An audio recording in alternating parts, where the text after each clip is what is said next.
BNP chairperson ও সাবেক প্রধানমন্ত্রী খালেদা জিয়ার মৃত্যু সংবাদ দেশের সীমানা পেরিয়ে আন্তর্জাতিক অঙ্গনেও গভীরভাবে আলোচিত হয়েছে।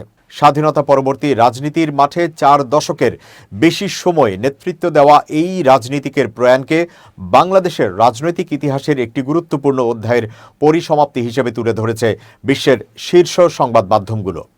বাংলাদেশের রাজনীতিতে তুলনামূলকভাবে নবীন অবস্থান থেকে কিভাবে খালেদা জিয়া রাজপথের রাজনীতি পেরিয়ে দেশের প্রথম নারী প্রধানমন্ত্রী হয়ে ওঠেন, চিরপ্রতিদ্বন্দ্বী শেখ হাসিনার সঙ্গে তার দীর্ঘ ও তীব্র রাজনৈতিক দ্বন্দ্ব এবং বাংলাদেশের গণতান্ত্রিক অভিযাত্রায় তার ভূমিকা, এসব দিকই উঠে এসেছে আন্তর্জাতিক সংবাদ মাধ্যমের প্রতিবেদনে।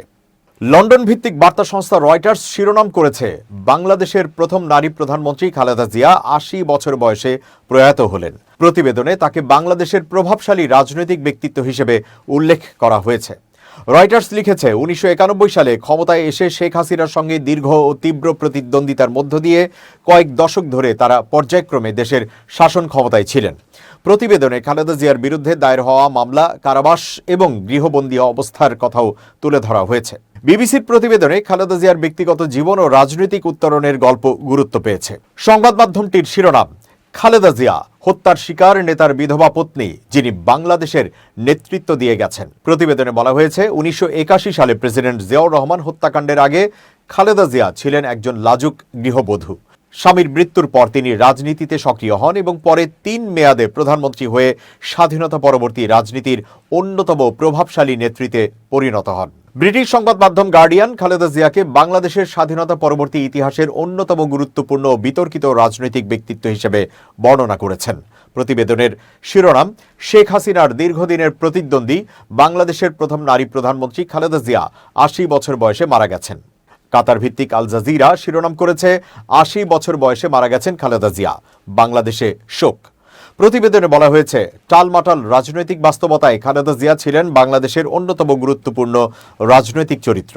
মার্কিন সংবাদ মাধ্যম ওয়াশিংটন পোস্ট শেখ হাসিনা ও খালেদা জিয়ার প্রতিদ্বন্দ্বিতাপূর্ণ রাজনৈতিক সম্পর্কের উপর জোর দিয়েছে। তাদের শিরোনাম, বাংলাদেশি সাবেক প্রধানমন্ত্রী হাসিনার প্রধান প্রতিদ্বন্দ্বী খালেদা জিয়া 80 বছর বয়সে মারা গেছেন।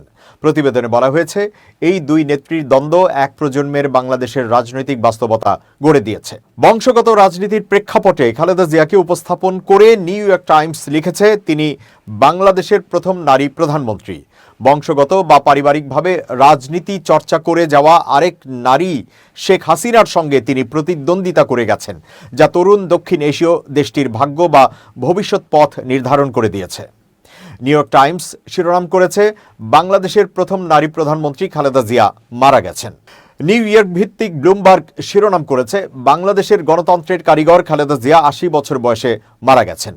প্রতিবেদনে উল্লেখ করা হয়েছে, সামরিক শাসনের পর গণতন্ত্রে ফেরার প্রক্রিয়ায় খালেদা জিয়া গুরুত্বপূর্ণ ভূমিকা রেখেছিলেন এবং কয়েক দশক ধরে দেশের রাজনীতিতে প্রভাব বিস্তার করেছেন। পাকিস্তানের শীর্ষ সংবাদ মাধ্যম ডন লিখেছে, বাংলাদেশের প্রথম নারী প্রধানমন্ত্রী খালেদা জিয়া দীর্ঘ অসুস্থতার পর 80 বছর বয়সে মারা গেছেন। প্রতিবেদনে আওয়ামী লীগ সরকারের সময়ে দুর্নীতির মামলায় তার কারাবাস এবং 2024 সালের গণ অভ্যুত্থানের পর মুক্তির প্রসঙ্গ উল্লেখ করা হয়েছে। প্রতিবেশী ভারতের সংবাদ মাধ্যম টাইমস অব ইন্ডিয়া খালেদা জিয়ার মৃত্যুতে ভারতের প্রধানমন্ত্রী নরেন্দ্র মোদীর শোকবার্তার বিষয়টি গুরুত্ব দিয়ে তুলে ধরেছে। শিরোনাম, খালেদা জিয়া আর নেই, প্রধানমন্ত্রী মোদীর গভীর শোক। 2015 সালে সাক্ষাতের ছবি শেয়ার করেছেন। প্রতিবেদনে বাংলাদেশ ভারত সম্পর্ক এবং আঞ্চলিক রাজনীতিতে খালেদা জিয়ার ভূমিকার কথাও উল্লেখ করা হয়েছে। সব মিলিয়ে আন্তর্জাতিক গণমাধ্যমগুলোর প্রতিবেদনে খালেদা জিয়ার মৃত্যু কেবল একজন সাবেক প্রধানমন্ত্রীর প্রয়াণ নয়, বরং বাংলাদেশের রাজনৈতিক ইতিহাসের এক যুগের অবসান হিসেবেই প্রতিফলিত হয়েছে।